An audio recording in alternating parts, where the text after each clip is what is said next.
बिस्मिल्लाहिर्रहमानिर्रहीम अस्सलाम वालेकुम वेलकम बैक। और जनाब वाला लेक्चर नंबर 7 सिक्योरिटी प्रिंसिपल्स, मेरे ख्याल में हमारा चैप्टर नंबर 3 चल रहा है ना ये।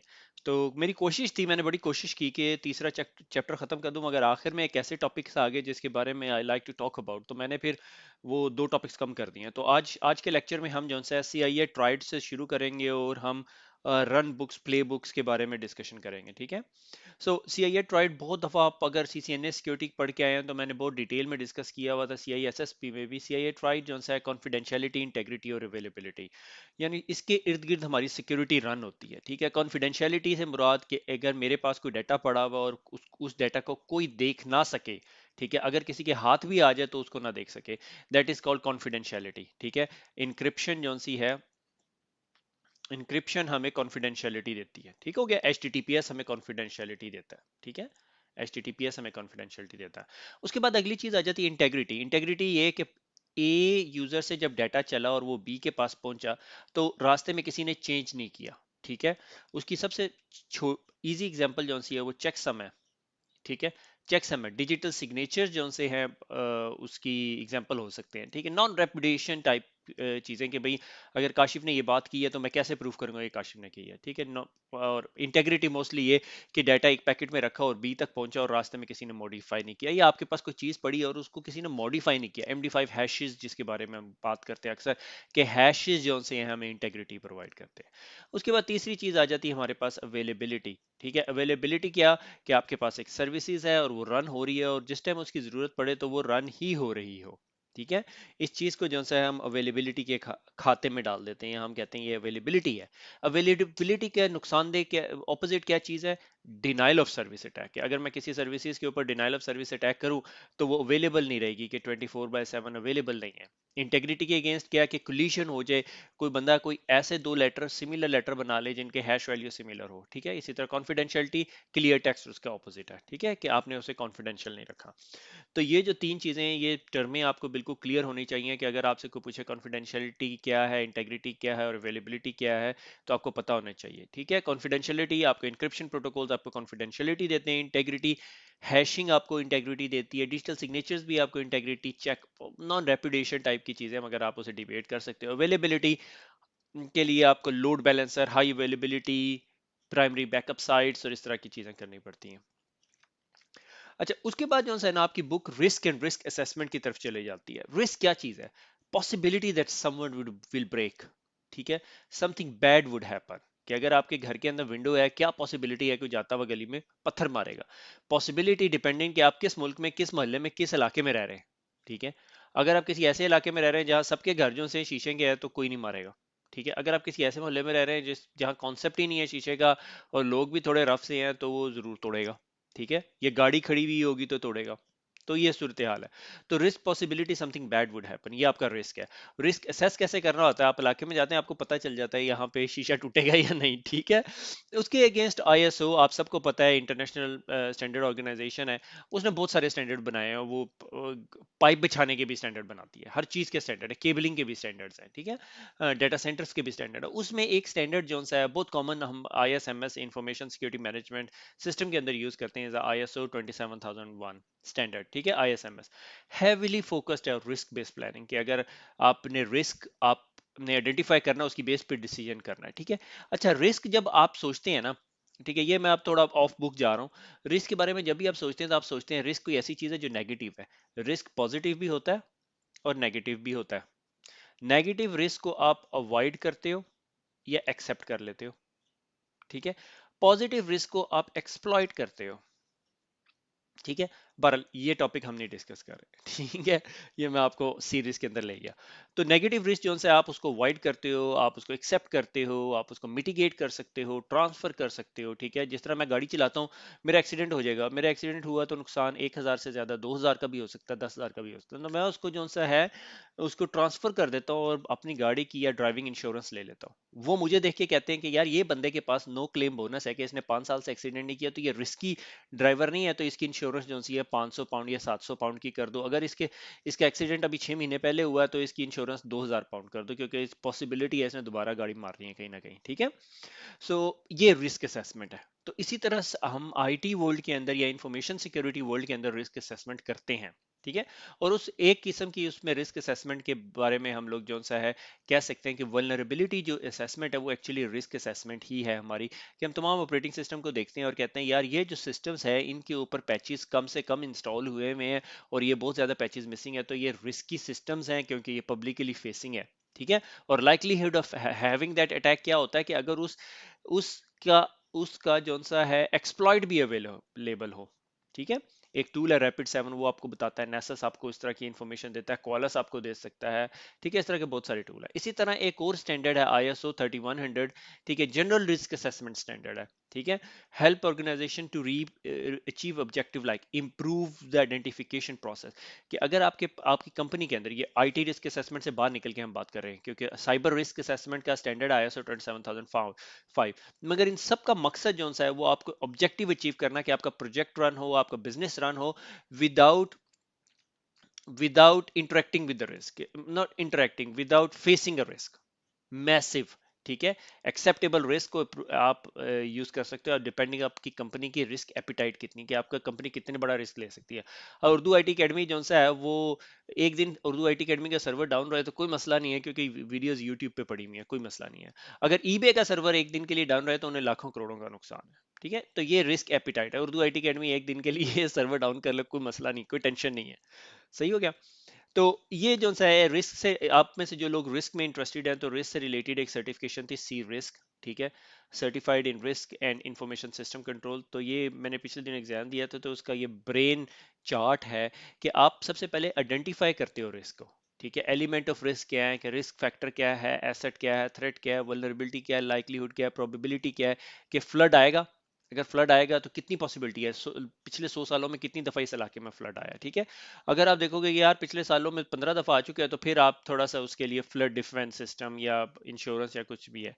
ठीक है। Communication of risk, risk culture कैसा है कंपनी का, कंपनी रिस्क को एक्सेप्ट भी करती है नहीं, रिस्क कैपेसिटी कितनी है, एपिटाइट है, टॉलरेंस कितनी है। ठीक है। और फिर मेथड ऑफ रिस्क आइडेंटिफिकेशन, कि आप आइडेंटिफाई कैसे करोगे, आप वर्कशॉप्स करोगे, इंटरव्यू करोगे, कुछ भी करोगे। ठीक है। इसके लिए बहुत सारे फ्रेमवर्क्स हैं। उसके बाद जौन सा है आप उस रिस्क को नोटि जो आपने रिस्क आइडेंटिफाई किए हैं उन्हें रजिस्टर में डाल दोगे। उसके बाद उन रिस्क को असेस करोगे कि यार ये रिस्क वाकई जो इतने हमने आइडेंटिफाई किए हैं ये क्रिटिकल रिस्क है, हाई रिस्क है या लो रिस्क है। अगर कोई हाई रिस्क है तो क्या हम उन रिस्क को एक्सेप्ट कर सकते हैं। अगर हम एक्सेप्ट कर सकते हैं तो उसको किस किस तरह एक्सेप्ट कर सकते हैं। अच्छा, हम फायरवॉल लगा लेंगे, हम एंटीवायरस इंस्टॉल कर देंगे। उसके बाद हम रिस्क असेसमेंट रिपोर्ट बना देते हैं, वो मैनेजमेंट को दे देती है। और रिस्क रिस्पांस मिटिगेशन के भाई हमने ये जो एंटीवायरस इंस्टॉल करने का और 5 लाख की फायरवॉल लगाने का और 15 लाख का एंड पॉइंट प्रोटेक्शन लेने का जो सोल्यूशन बनाया, वो बिजनेस ने एक्सेप्ट भी किया है कि नहीं। अगर बिजनेस एक्सेप्ट कर लेती है तो बिजनेस केस बनाते हैं और फिर उसके बाद कंट्रोल हम इम्प्लीमेंट कर देते हैं और उस कंट्रोल को मॉनिटर करते रहते हैं। ठीक है ना। क्योंकि केपीआईज और केआरआईज की रिस्क इंडिकेटर्स और केपीआई की परफॉर्मेंस इंडिकेटर्स के गोल अचीव हुए हैं या नहीं, ट्रेंड कैसे जा रहे हैं, कि हाँ हमें फिशिंग अटैक्स आ रहे हैं, हम इतने फिशिंग अटैक ब्लॉक कर रहे हैं और ये फायदा हमें value out of over fishing spam filter की मिल रही है। ठीक है। क्योंकि इस चीज़ की ज़रूरत आपकी आपकी टीम का जो हेड होगा या आपके जो सीसो होगा उसके कंधों पे होगी, कि उसने जो सिक्योरिटी ऑपरेशन सेंटर जो ये इतना बड़ा बनाया हुआ है उसकी रिस्पॉन्सिबिलिटी, उसकी जस्टिफिकेशन तो देनी है ना। ये 5 6 7 8 या 10 लोग, जितने भी लोग आपके सिक्योरिटी ऑपरेशन सेंटर में बैठे हुए हैं, उनकी जस्टिफिकेशन तो देगा ना भाई यार ये इनका फायदा क्या है मुझे। ठीक है। इनका फायदा कंपनी को ये है कि आपके जो रिस्क आते हैं या आपके जो अटैक्स आते हैं उनको रिस्पॉन्ड कर सकते हैं ये लोग, इनको आइडेंटिफाई कर सकते हैं, मिटिगेट कर सकते हैं और यूजर को ट्रेन करते हैं और ब्ला ब्ला ब्ला जो भी स्टोरी है। ठीक है। अच्छा, अब रिस्क एंड रिस्क असेसमेंट के अंदर एक और चीज है रिस्क ऑफ वल्नरेबिलिटीज। ज्यादा हमने वल्नरेबिलिटी के विंडोज 10 के जो पैचेस हैं वो पिछले 1 साल से इंस्टॉल ही नहीं हुए हुए। ठीक है। तो उसके लिए हर पैच ट्यूसडे का आपको पता है कि हर महीने की सेकंड ट्यूसडे को ट्यूसडे, ये ट्यूसडे लिखा है मैंने, माने या ना माने, तो माइक्रोसॉफ्ट पैच रिलीज करती है, उसे हम पैच ट्यूसडे कहते हैं। ठीक है। तो अब पैच ट्यूसडे के बाद आपको याद है वो सीवीई, माइक्रोसॉफ्ट को पता चला यार एक वल्नरेबिलिटी आई इंटरनेट एक्सप्लोरर में, माइक्रोसॉफ्ट ने वो सीवीई नंबर ले लिया 2018-016। ठीक है। 2018 की 16वीं वल्नरेबिलिटी है और ये माइक्रोसॉफ्ट इंटरनेट एक्सप्लोरर की है। ये मैं सही नहीं बता रहा, ये मैंने वैसे ही नंबर पुल अप किया। अब इसके आगे ना एक नंबर लिखा होगा CVSS 8.0। 8.0 का मतलब ये वल्नरेबिलिटी जो सी है बड़ी रिस्की है, ये रिस्क स्कोरिंग है। ठीक है। और ये जो रिस्क स्कोर है ये बताता है कि यार ये वल्नरेबिलिटी कितनी क्रिटिकल है, मीडियम है, हाई है, लो है या क्रिटिकल है। सीवीएसएस के बारे में हम बहुत डिटेल से पढ़ेंगे। This is the topic I I like to talk about. तो उसमें हम बेस टेम्परल और एनवायरमेंटल मेट्रिक डाल के किस तरह स्कोर बनाते हैं, वो अलग स्कोर है। मगर सीवीएसएस कॉमन वल्नरेबिलिटी स्कोरिंग सिस्टम भी आपके रिस्क स्कोर बताता है कि यार ये जो वल्नरेबिलिटी है ना ये हाई रिस्क है, लो रिस्क है, हम इसको साथ खेलेंगे भी, प्ले भी करेंगे। आपकी बुक ने इतनी डिटेल में डिस्कस किया, मगर I would love to talk about it, क्योंकि ये एक अच्छा स्कोरिंग सिस्टम है जिसके जरिए आप आइडेंटिफाई करते हैं कि रिस्क कितना क्रिटिकल है या नहीं। ठीक है। तो उसके बाद आ जाता है, उसके बाद आज आज आप देख रहे हैं हम बहुत स्पीड से टॉपिक्स पे से जंप कर रहे हैं, क्योंकि छोटे छोटे टॉपिक्स हैं। CIA, risk and risk assessment, उसके बाद पीआईआई, ठीक है, पर्सनल आइडेंटिफाइबल इंफॉर्मेशन, और पर्सनल हेल्थ इंफॉर्मेशन, पीएचआई। पीआईआई जो है ना ये यूरोप के अंदर तो बहुत बड़ा हुआ है, अमेरिका में थोड़ा कम है, एशिया भी इज इमर्जिंग टूवर्ड्स इट। कि पर्सनल आइडेंटिफाइबल इंफॉर्मेशन कोई ऐसी इंफॉर्मेशन जिसके जरिए मैं किसी बंदे को आइडेंटिफाई कर सकूं। वो आपका ड्राइविंग लाइसेंस हो सकता है, वो आपका बैंक अकाउंट हो सकता है, वो आपका ईमेल एड्रेस हो सकता है, वो आपका फर्स्ट एंड लास्ट नेम और एज हो सकती है, वो आपका आईपी एड्रेस हो सकता है। ठीक है। तो ये तमाम चीजें जो सी हैं ये पर्सनल आइडेंटिफाइबल इंफॉर्मेशन होती हैं। ठीक है। तो यूके के अंदर एक लॉ होता था which is called data protection act. ठीक है। अब यूरोप ने उस डाटा प्रोटेक्शन एक्ट जो है ना वो इतना अच्छा, इतना इतना स्ट्रॉन्ग और इतना पावरफुल नहीं था। जर्मनी सबसे ज्यादा स्ट्रॉन्ग है पर्सनल आइडेंटिफाइबल इंफॉर्मेशन के लिए। उसकी मैं आपको एग्जांपल देता हूँ कि जर्मनी के अंदर आप अगर गूगल मैप देखेंगे तो गूगल मैप नहीं है आपके पास उधर वहां पे। उसकी वजह यह है कि जर्मनी कहता है कि जब तुम गूगल मैप में किसी घर की पिक्चर ले लो तो उस घर से रिटर्न अप्रूवल लेनी है, उसके बगैर नहीं है। यूके के अंदर थोड़ा मीडियोकर अप्रोच है कि अगर किसी बंदे की शक्ल या गाड़ी का नंबर आ रहा है तो नंबर प्लेट नजर नहीं आएगी। अब यही यही इमेजेस उठा के पाकिस्तान, इंडिया या बाकी कंट्रीज में इंप्लीमेंट करके देखो, बंदे की शक्ल भी आ रही है, उसकी गाड़ी के नंबर प्लेट भी आ रहा है, हर चीज आप डिस्प्ले कर रहे हो। ठीक है। तो which is not correct approach. तो जर्मनी वाला भी थोड़ा एग्रेसिव अप्रोच है, डिपेंडिंग अपॉन आप किस कंट्री में बैठे हैं। तो बीइंग अ सॉक एनालिस्ट आपको इन चीजों का पता होना चाहिए, पर्सनल आइडेंटिफाइबल इंफॉर्मेशन क्या है। ठीक है। और उसके अगेंस्ट रेगुलेशन है, like GDPR is most famous regulation, general data protection regulation आ रहा है। इसी तरह हिपा अमेरिका के अंदर यूज होता है, health insurance portability and accountability act. तो जो पर्सनल इंफॉर्मेशन जब आप इकट्ठे कर रहे हो एज अ कंपनी, आप इकट्ठी कर रहे हो लोगों के बारे में, तो that is very very critical. Security के लोगों को बहुत शौक है, लोगों की तमाम इंटरनेट ब्राउजिंग, तमाम उनके जी पैकेट डिक्रिप्ट करने की और तमाम यूजर नेम पासवर्ड इकट्ठे करने का हमें बड़ा शौक है। मैं जब आप वो डाटा को अपने पास रखते हैं तो आपके ऊपर जिम्मेदारी है जीडीपीआर की या डाटा प्रोटेक्शन एक्ट की। गो कि आप अपने स्टाफ के बारे में इकट्ठे कर रहे हैं तो उसके ऊपर भी लेजिस्लेशंस है। उसकी मैं एक एग्जांपल देता हूँ, ये हम थोड़ा सा बियॉन्ड द स्कोप जा रहे हैं कि जीडीपीआर एक ऐसा रेगुलेशन आया यूरोप के अंदर जिसके 12 स्टेप है कि आपके पास अवेयरनेस होनी चाहिए कि आप किस किस्म का डाटा होल्ड कर रहे हो, इंफॉर्मेशन कौन सी होल्ड कर रहे हो, प्राइवेसी ऑफ इंफॉर्मेशन आप यूजर को बताओगे कि उसका हम इस तरह का डाटा हम स्टोर कर रहे हैं, हम और हम इस डाटा को इस मकसद के लिए यूज करेंगे। ठीक है। और उस बंदे के फिर इंडिविजुअल राइट हैं, सब्जेक्ट एक्सेस रिक्वेस्ट है कि यूजर जो सा है कभी भी, ये तमाम कंट्री है जहां पे ये इंप्लीमेंट होगा। ठीक है। ये जो डार्क कलर में कि सब्जेक्ट एक्सेस रिक्वेस्ट ये है कि आपके पास को प्रोसीजर होना चाहिए कि आप उसे कहो कि आप फेसबुक को ईमेल करो और कहो कि भैया मैं यूरोपियन सिटीजन हूँ, आप मुझे बताओ कि मेरा कितना डाटा आपके पास पड़ा हुआ है। ठीक है। और इसमें राइट टू बी फॉरगॉटन भी है, आप उसे कह सकते हो कि मेरे बारे में सारा डाटा डिलीट कर दो। इसके अंदर फिर बहुत सारी स्टोरी है। Lawful basis of processing the personal data, कि आप लॉफुली किस तरह प्रोसेस कर सकते हो, कि आपने अगर डाटा रखा हुआ है तो उसको कितना सिक्योर रखना है।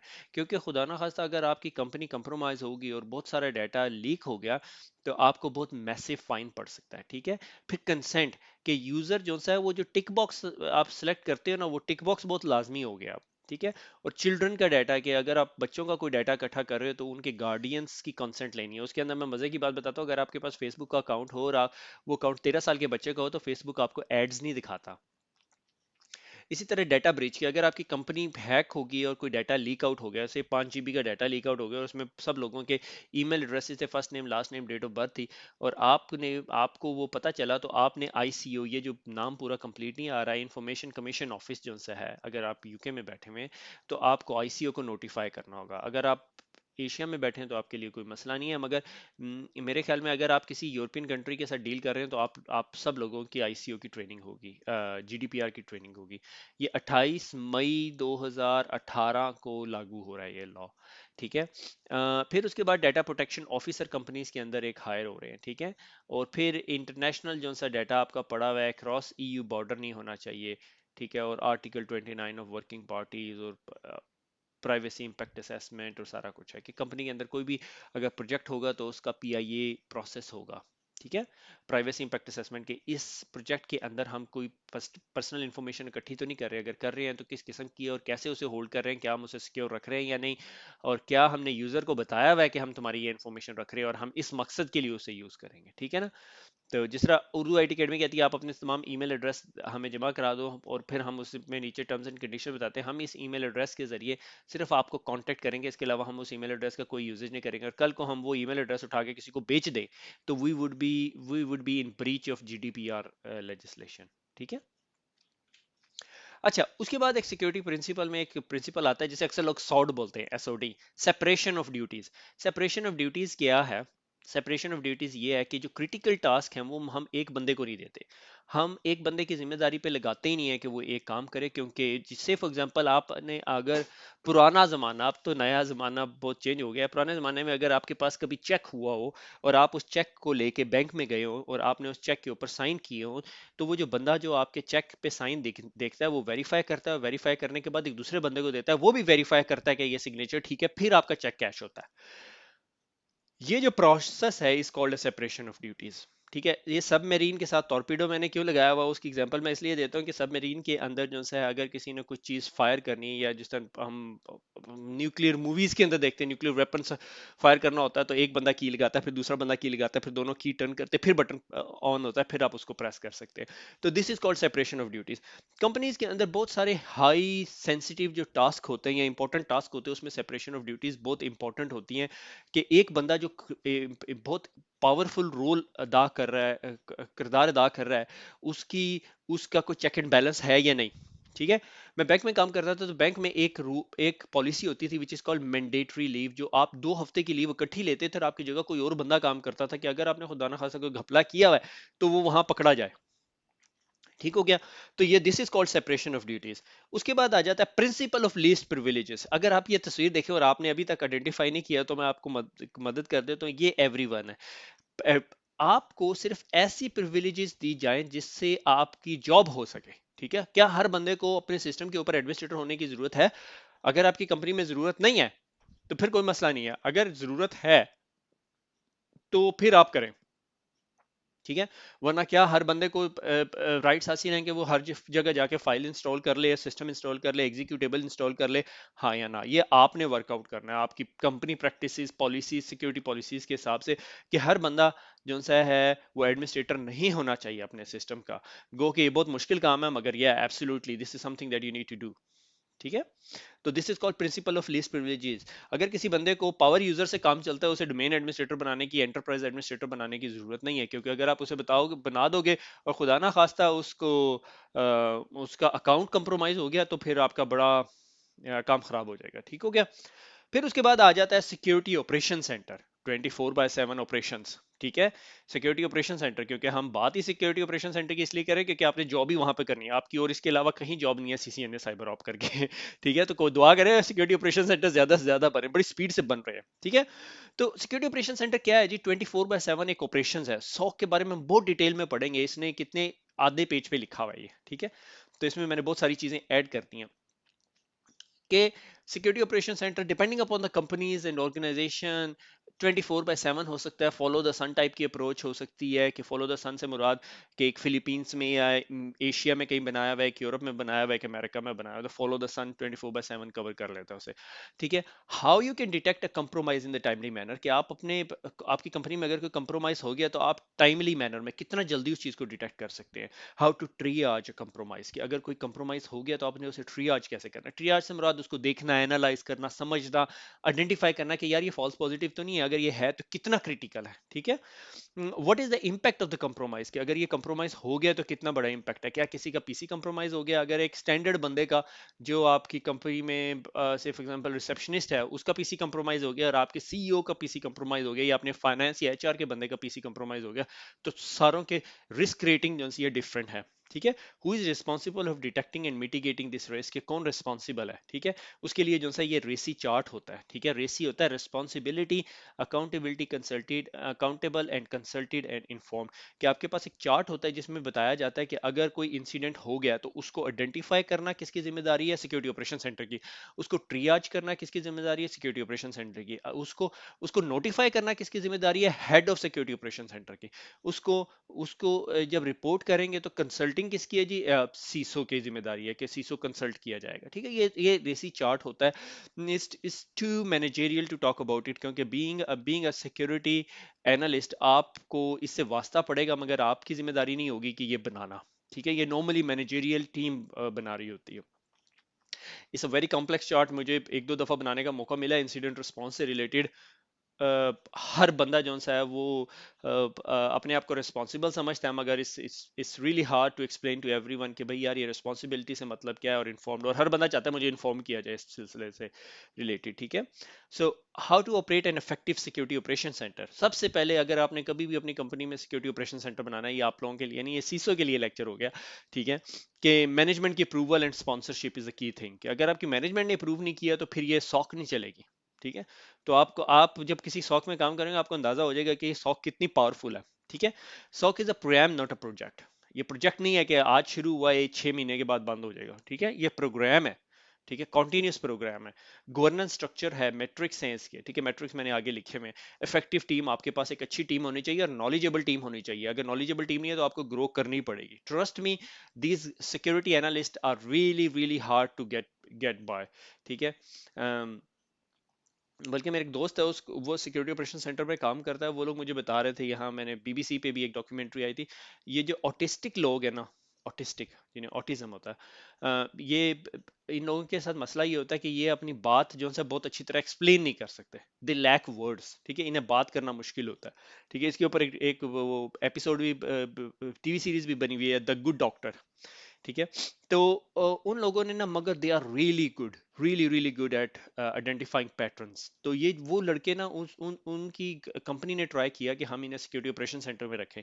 तो they were very bad at communicating, उन्हें बात करने का कोई तरीकेकार नहीं पता था, क्योंकि वो बात नहीं कर सकते थे। मगर वो लोग जो उनसे हैं बहुत अच्छे होते थे पैटर्न्स आइडेंटिफाई करने के, एबनॉर्मेलिटी। मुझे अच्छी तरह याद है, मेरा एक दोस्त है, उसकी मिसेज जो सी है वो काम करती हैं स्पेशल नीड बच्चों के साथ।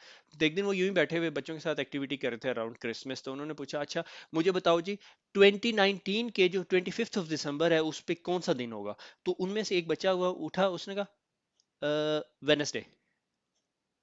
दे are so good at this type of thing, कि अगर उनके पास एक कैपेबिलिटी कम है तो उनके पास जो सी दूसरी कैपेबिलिटीज बहुत अच्छी हैं। तो दे आर, वो बहुत वो बहुत एक्टिवली जो से है ना, उनका ब्रेन बड़े डिफरेंट तरीके से काम करता है, डिफरेंट तरीके से वायर्ड हुआ होता है। They are very good at identifying patterns, ठीक है। तो एनीवे, आपके पास इफेक्टिव टीम होनी चाहिए, access to the data and system. आपके पास सिस्टम पे भी एक्सेस होनी चाहिए, आपको लॉग्स चाहिए, आपने एनालाइज करना है, आपने अलर्ट से एनालाइज करनी है। ये ना हो कि आपकी सर्वर्स की टीम आपको कहे चल भाग जा यहाँ से, हम नहीं देते तुझे एक्सेस, ठीक है। तो आपको मैनेजरियल अप्रूवल होनी चाहिए, और प्रोसेस एंड प्रोसीजर्स होने चाहिए, और बजट होने चाहिए, ठीक है। ये जो है ना, ये जो डायग्राम है, ये मैंने निस्ट की डॉक्यूमेंट से इंसिडेंट रिस्पॉन्स के लिए ली थी, कि ये प्रेपरेशन फेज है, कि आपके पास सिक्योरिटी ऑपरेशन सेंटर होना चाहिए, आपके पास पॉलिसीज होनी चाहिए, आपके पास बजट होने चाहिए। फिर उसके बाद आप उसको डिटेक्ट करेंगे कोई सिक्योरिटी इंसिडेंट को, और उसके बाद कंटेन एंड इरेडिकेट करेंगे, पोस्ट इंसिडेंट एक्टिविटी करेंगे, फिर दोबारा प्रिपरेशन में चले जाएंगे, ठीक है। ये इंसिडेंट रिस्पॉन्स साइकिल एक्चुअली। अच्छा, रन बुक ऑटोमेशन। अच्छा, run book, play book, incident response run book या प्ले बुक, कुछ भी चीज यूज हो सकती है। एक ये है क्या रन बुक? रन बुक एक ऑटोमेटेड प्रोसेस है, ठीक है। कोई ऐसा प्रोसेस जो आप बहुत दफा कर रहे हैं, ठीक है, बहुत दफा कर रहे हैं, और आपने उसके बारे में ना एक डॉक्यूमेंट लिखना है, ठीक है। तो वो डॉक्यूमेंट ऑटोमेशन अभी निकाल दें, ऑटोमेशन का वक्त वर्ड निकाल दें आप इसके अंदर से, ठीक है। तो आपने एक प्रोसेस लिखना है कि अच्छा, अगर आपके पास फिशिंग अटैक आया तो आपने ईमेल का हेडर रिसीव करना है, ईमेल हेडर के अंदर से देखना है कि वो किस पाथ से आया है, और फिर देखना है कि वो स्पैम फिल्टर में हिट हुआ, स्पैम फिल्टर ने कोई अलर्ट नहीं जनरेट की, ये नहीं किया, ये नहीं किया, ये किस आईपी एड्रेस से आया, क्या वो आईपी एड्रेस ब्लैक लिस्ट हुए हुए हैं, ब्ला ब्ला ब्ला। उसके अंदर कोई यूआरएल है तो यूआरएल को सैंडबॉक्स के अंदर भेज दें, सैंडबॉक्स के अंदर चला के देखें कि वो यूआरएल सही है या नहीं, ठीक है। तो ये एक प्रोसेस है, प्रोसेस एंड फ्लो है, ठीक है। इस चीज को हम कहते हैं प्लेबुक। ठीक है, ये सॉर्ट ऑफ इंटरचेंजेबली है, इसमें थोड़े से आर्गुमेंट भी बन सकता है कि यार ये प्ले बुक सही वर्ड है या रन बुक सही वर्ड है, बट एट दिस स्टेज हम इन दोनों को इंटरचेंजेबली यूज करेंगे। ठीक है, एक रिटन गाइडेंस है कि how to identify, contain, eradicate and recover from a cyber security incident. ठीक है, इंसिडेंट रिस्पांस प्लान क्या इसका पार्ट है? नहीं, इंसिडेंट रिस्पांस प्लान इसका पार्ट नहीं है। इंसिडेंट रिस्पांस प्लान एक हायर लेवल डॉक्यूमेंट है एज कंपेयर टू दिस। ठीक है, अच्छा अब उसके अंदर ना बहुत सारी कंपनीज इस टाइम जो से हैं टूल्स बना रही हैं जो ऑटोमेशन का काम करते हैं। ठीक है, तो उसके अंदर रन बुक ऑटोमेशन में एक टूल है Rundeck. Rundeck Linux based tool है, ओपन सोर्स टाइप का टूल है, तो आप इसके ऊपर ऑटोमेशन कर सकते हैं। ठीक है, मैं एक एग्जांपल ये बिजनेस के, अब मैंने आपके सामने एक केस बनाया हुआ है। ये जो डायग्राम है ना, ये मैंने एक कंपनी से उठाई हुई है, और इस डायग्राम को हम समझेंगे कि ऑटोमेशन क्या है। फिर इसी तरह सिस्को वर्कफ्लो ऑटोमेशन है जो सिस्को ने अपनी बुक में मेंशन की हुई है, विच इज सुपर रबिश। ठीक है, फिर इसके बाद सेटिसनेट है। सेटिसनेट जो सा है ना, और ये फैंटम, ये दोनों कंपनीज मुझे बहुत पसंद है विद रिगार्ड्स टू ऑटोमेशन। मैंने प्रैक्टिकली इनकी 3-4 कॉन्फ्रेंसेज अटेंड की हुई हैं, मैंने इनके टूल का डेमो भी लिया हुआ है, मगर प्रैक्टिकली स्पीकिंग मैंने इसको अभी तक इंप्लीमेंट नहीं किया, क्योंकि you need to have a very very mature security operation centre process in order to run an automation. ठीक है ना, क्योंकि सिक्योरिटी में हर चीज को ऑटोमेट करना बहुत मुश्किल है, तो इसमें एक मैंने बिजनेस केस दिखाया हुआ है। ठीक है, सो हुआ क्या कि आपके पास जो से हैं ये अलार्म डिटेक्शन सिस्टम ने कोई अलार्म डिटेक्ट किया, वो एंटीवायरस की अलर्ट हो सकती है। आपने उस अलार्म को अब ट्रियाज स्टेज में लिया है। ठीक है, बिजनेस इंटरेक्शन के बिजनेस ने देखा कि यार कोई मसला तो नहीं है, एसेट इंफॉर्मेशन ने देखा ये सिक्योरिटी का कॉन्टेक्स्ट है, हम इस जगह बात कर रहे हैं। ठीक है, हमारा फ्लो ये है। ठीक है, कि भाई अगर एक अलर्ट आई है एंटीवायरस से, तो वो क्या है? ठीक है, क्या वो फाइल जो सी है वो फाइल का MD5 है हमारे पास? हम सर्च करके देखेंगे, हम ये देखेंगे कि इस एंड पॉइंट पे और कोई अलर्ट तो नहीं आई। हम ये देखेंगे इस एंड पॉइंट ने आउटसाइड जितने कनेक्शन बनाए हैं वो कैसे हैं। ठीक है, फिर थ्रेट इंटेलिजेंस लुकअप देखेंगे कि यार जो वो आउटबाउंड उसने कनेक्शन बनाया वो किसी ऐसे आईपी एड्रेस पे तो नहीं बनाए जो ऑलरेडी किसी कमांड एंड कंट्रोल का पार्ट है। ठीक है, और कोई और इसके ऊपर अंदर कोई पैचेस की सिचुएशन क्या थी, उसकी बेसिस पे हम जो सा है रेटिंग डिफाइन करेंगे कि रिस्क की। ठीक है, और जब हम इसे आगे चले जाएंगे फिर हम उस चीज़ को ऑटोमेट कर सकते हैं। अब हम उस पीसी को क्वारंटीन कर सकते हैं कि वो अब नेटवर्क से बात ना करे जब तक कोई और बंदा इस पे वर्कआउट कर रहा है। हम उस पे फोरेंसिक्स प्रोसेस रन कर सकते हैं, हम उस पे नोटिफिकेशन अलर्ट जनरेट करवा सकते हैं, हम उससे टिकट जनरेट करवा सकते हैं, हम उसके अंदर कोई रेमिडिएशन स्टेफ यानी उसको हेल्प डेस्क को भिजवा देते हैं, हम उसे कहते हैं कि क्लीन अप कर दो। ठीक है, ये जो प्रोसेस है ये हम ऑटोमेट कर सकते हैं। इसमें काफ़ी चीज़ें हम ऑटोमेट कर सकते हैं, हर चीज़ ऑटोमेट नहीं होती। अगर हर चीज़ ऑटोमेट हो जाए तो फिर security operation centre CCNA cyber पढ़ाने की जरूरत नहीं, फिर वो टूल ही लगा दो, काम कर लेगा। ठीक है, तो अब KPIs to measure the effectiveness. ठीक है, कि ये जो सिक्योरिटी ऑपरेशन सेंटर में जब ये इस तरह की रन बुक्स वगैरह डाल लेते हैं तो कौन कौन से KPIs आप की परफॉर्मेंस इंडिकेटर्स, KPIs क्या होता है? की परफॉर्मेंस इंडिकेटर, कि कितना अच्छा ये सिस्टम काम कर रहा है। तो मीन टाइम टू रिपेयर, कि अगर कोई चीज़ डिफेक्टेड होगी या फायरवॉल के अंदर कोई ब्लॉक आ गया या कोई और इशू आ गया, कितनी जल्दी हमने उसको रिपेयर किया। Mean time between a failure, के अगर एक इंसिडेंट्स, ठीक है, time to recover from a security incident. Automation है क्योंकि बहुत मेच्योर सिक्योरिटी ऑपरेशन सेंटर्स के अंदर ये ऑटोमेशन यूज होगी, हर सिक्योरिटी ऑपरेशन सेंटर के अंदर ऑटोमेशन नहीं होगी।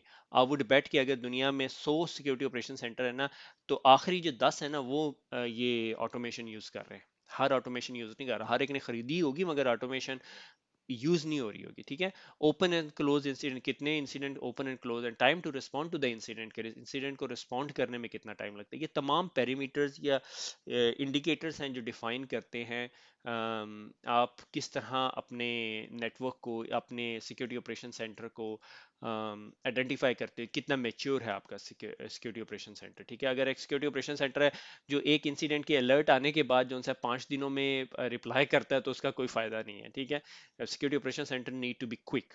ठीक है, और अब 5 सेकंड्स के, 5 मिनट के अंदर से लेके 5 दिनों के अंदर के रिप्लाई के अंदर ये हेल्प डेस्क की टिकटिंग सिस्टम नहीं है। ठीक है, अगर कोई रैंसमवेयर आया है तो आपके पास इमीडिएट रिस्पांस टाइम होना चाहिए कि आप अनप्लग करें, क्वारंटीन करें, आइडेंटिफाई करें। ठीक है, you need to have a tools to identify it first.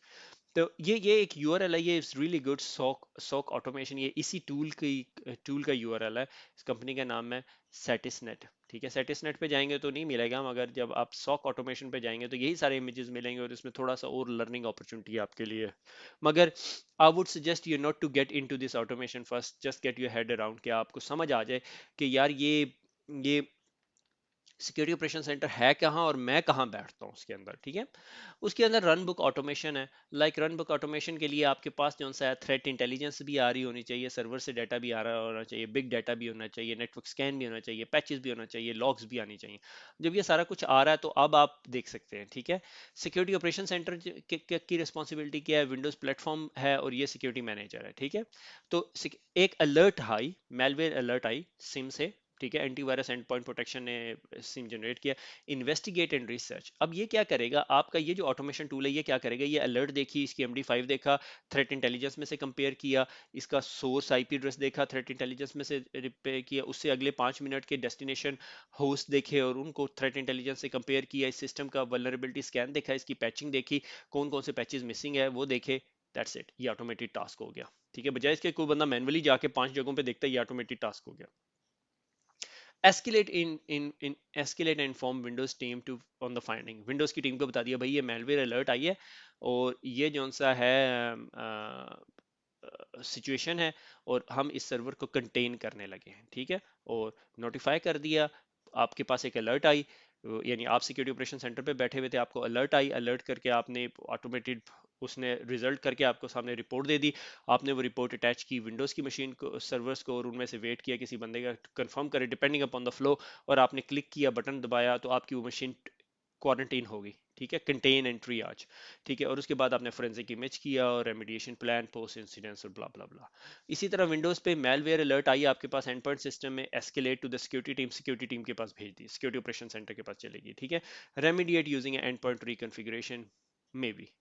Manager के लिए क्या है? रिकॉर्ड एंड मॉनिटर इंसिडेंट की कितने इंसिडेंट आए, collate incident metric and report के आपको बताएगा यार इतने इंसिडेंट आए, इतने इंसिडेंट हमने इतनी देर में रिपोर्ट किए, इतने incident with in 5 minutes report हुए, इतने इंसिडेंट 2 घंटे में रिपोर्ट हुए, टोटल इंसिडेंट की तादाद 1 महीने में 60 थी, ठीक है। और हम हमारे पास फिर यूं का ग्राफ आ जाएगा, management likes graphs and bar charts and pie charts, ठीक है। सो ये जो है रन बुक ऑटोमेशन या जिसे प्ले बुक ऑटोमेशन भी कह सकते हैं। कोई ऐसे प्रोसेसेस जो रिपीटेबल हैं प्रोसेसेस, वो हम सिक्योरिटी ऑपरेशन सेंटर के अंदर ऑटोमेट कर सकते हैं, ठीक है। ये हम मैंने मेरे ख्याल में आज बहुत ज़्यादा पढ़ा दिया है, तो खुश रहें। अगर आपको कोई क्वेश्चन है feel free to ask on a Facebook page, lecture के नीचे ही पूछ लें, ठीक है। अगर आप मेरे इस लेक्चर के 7-8 दिनों के अंदर अंदर पूछेंगे तो मैं कवर कर लूँगा, उसके बाद फिर पब्लिक ही बताएगी आपको क्या क्वेश्चन है क्या आंसर है, ठीक है। मगर feel free to ask on Facebook page, और डिस्कशन फॉर्म्स या साइट पे जो पोस्ट्स आ रही होती हैं उन पे मैं देख रहा होता हूँ कभी कभी। तो खुश रहें, दुआओं में याद रखिएगा, फिर मुलाकात होगी, अल्लाह हाफिज़।